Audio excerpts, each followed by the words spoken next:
Bahkan masih ada sekolah-sekolah yang layaknya kandang binatang, Pak, tapi isinya manusia. Itu sangat menyakitkan sekali. Apalagi menurut saya sebagai daerah yang 3T, saya rasa ini tidak adil. Dan ini sudah saya berulang kali saya katakan kepada para menteri yang terdahulu. Saya berharap dengan pemerintahan yang baru, dengan Pak Menteri, saya berharap rubahlah wajah-wajah ruang kelas yang layaknya binatang itu, tetapi betul-betul bisa layak untuk ditempati oleh anak manusia. Apalagi mereka tertinggal dan terbelakang. Mereka penuh dengan harapan-harapan dengan pemerintahan yang baru. Yang kemudian saya juga memohon semoga dengan pendidikan yang bermutu ini, Pak, kalau kita melihat masih ada data, memang ini data 2023. Untuk tingkat SD saya bicara soal angka putus sekolah, Pak. Untuk anak yang tidak sekolah itu datanya ada masih dari 23 juta siswa. Untuk SD saja itu masih ada 0,67%-nya, ada 160.368 siswa yang tidak sekolah. Ini yang tidak sekolah. Kita belum bicara lagi yang putus sekolah. Yang putus sekolah, data terakhir BPS itu 2015 memang ada 58.000. Nah, untuk SMP masih ada 6,93% atau 698.000 siswa yang tidak sekolah, dan yang putus sekolah masih ada 271. Untuk SMA lebih tinggi lagi, Pak, masih ada 21,61%. Artinya dari 5 juta siswa SMA masih ada sekitar 1.162.000 siswa yang tidak sekolah. Itu yang tidak sekolah. Masih ada lagi yang putus sekolah. Inilah sebetulnya kegagalan sebetulnya yang kita melihat, bahwa pemerintah mengatakan, kita semua selalu mengatakan bahwa pembukaan undang-undang memajukan kesejahteraan umum, mencerdaskan kehidupan bangsa. Bahkan pasal 31 ayat 1, setiap warga negara berhak mendapatkan pendidikan. Ayat pasal 31 ayat 2 ayat 3, meningkatkan keimanan, ketakwaan dan serta akhlak mulia dalam rencana mencerdaskan kehidupan bangsa. Tetapi pertanyaan kami dari Demokrat, kenapa masih banyak anak putus, anak yang tidak sekolah, dan masih banyak yang putus sekolah? Inilah PR besar untuk Pak Menteri yang baru ini, ya, menyelesaikan PR-PR yang belum diselesaikan oleh pemerintahan yang kemarin. Dan tujuan kita semua adalah pendidikan bermutu untuk semua betul-betul tercapai dengan baik. Oleh sebab itu, Pak, sekali lagi saya mohon perhatikan angka-angka putus sekolah dan anak-anak yang tidak sekolah ini. Yang berikut, Pak, saya juga mau sangat setuju dengan asta cita Kabinet Merah Putih. Semoga ini betul-betul bisa memperkuat pembangunan sumber daya manusia, khususnya daerah 3T. Lagi-lagi 3T, Pak. Ya, karena memang semua program baik, semua anggaran kita setujui, tapi yang terjadi adalah selamanya daerah 3T tidak bisa menikmati apa yang selalu dibangga-banggakan oleh kita di pusat. Contoh saya sudah katakan tadi, salah satunya sarana prasarana.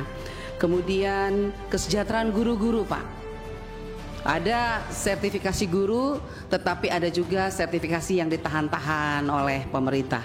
Saya tidak tahu pemerintah pusat atau pemerintah daerah, tapi kayaknya itu pemerintah daerah. Nah, artinya saya mohon ketika program ini dijalankan, tolong juga pengawasannya ditingkatkan, Pak. Ya, apapun yang Bapak putuskan di tingkat pusat, tolong pengawasan sampai ke tingkat daerah harus menjadi prioritas. Karena tidak ada gunanya kita bicara program dan anggaran banyak kalau pengawasannya lemah. Nah, ini yang terjadi selama ini. Kemudian saya juga mohon, Pak, ketersediaan guru-guru di daerah pedalaman. Masih banyak daerah pedalaman yang tidak ada guru karena terlalu jauh. Dan ketika saya tanya, ada beberapa guru yang betul-betul memang luar biasa. Mereka walaupun di pedalaman, tapi mereka mau mengajar melewati jarak yang terlalu jauh, berkilo-kilo, ratus kilo, lewati sungai, lembah yang cukup curam, tetapi mereka menjalan. Maksud saya adalah tolong juga diperhatikan kesejahteraan guru-guru di tingkat pedalaman. Mungkin gajinya tidak bisa disamakan sistem kinerjanya, Pak. Guru-guru yang di kota masa disamakan dengan guru-guru yang mengajar di pedalaman.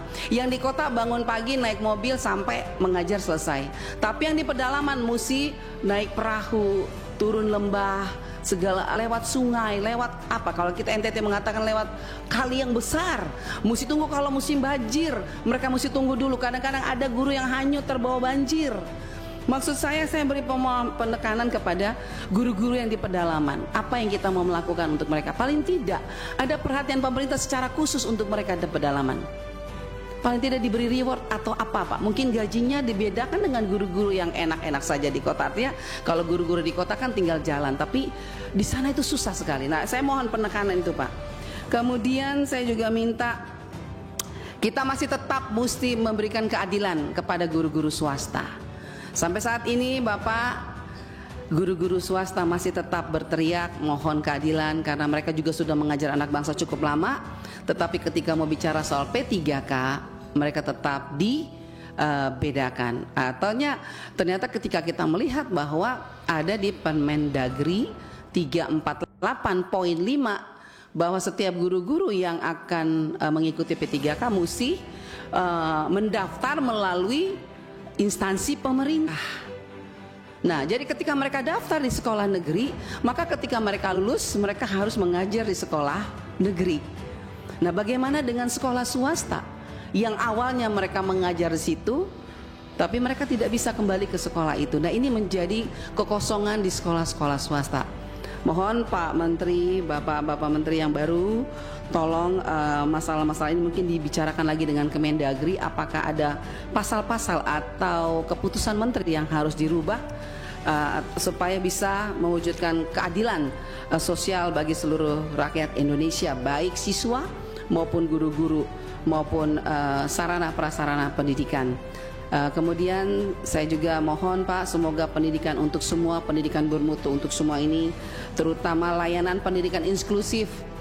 Bapak Ibu, di pedalaman banyak anak-anak yang tidak bisa bersekolah Pak, karena orang tuanya takut anaknya diperkosa di tengah jalan. Terlalu jauh jarak antara sekolah dengan tempat tinggal mereka. Akhirnya orang tua, siapa yang mau melepaskan anaknya kalau pergi sekolah ternyata diperkosa di jalan. Nah, ini harus menjadi perhatian kita semua. Karena bagaimanapun mereka adalah anak bangsa yang tidak bisa kita lupakan. Walaupun mereka di pedalaman, tapi mereka punya hak yang sama karena ada undang-undang yang melindungi mereka. Jadi saya mohon Bapak Menteri yang baru betul-betul memperhatikan baik guru maupun siswa-siswa anak-anak yang ada di daerah-daerah pedalaman Pak. Karena mereka juga mempunyai hak yang sama untuk mengecam pendidikan di Indonesia yang kita cintai ini.